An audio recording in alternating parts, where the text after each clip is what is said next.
Good evening, everyone. Let's continue learning more Tagalog phrases tonight, and this is gonna be part 7 of our Tagalog phrases videos.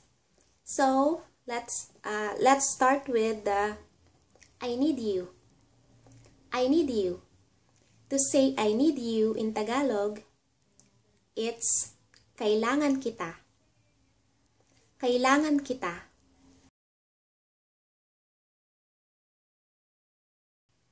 Kailangan kita. Kailangan kita. Kailangan kita.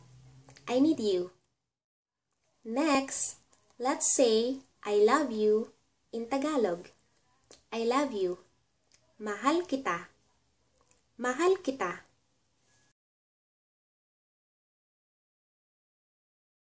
Mahal kita. Mahal kita. Mahal kita. I love you. And please, to say please, pakiusap. Pakiusap.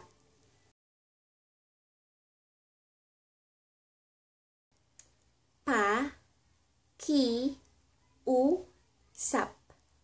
Pakiusap. Please. But we often just use the English word please, like say for example, I wanna say more rice please. In Tagalog, kanin. Rice is kanin. Kanin pa, please. Or I wanna say go to sleep please. Go to sleep. Matulog ka na, please. Matulog ka na. Matulog ka na, please. And our last one, sorry. In Tagalog, we often just use the English word sorry. Sorry. But in Tagalog word, that's patawad. Patawad.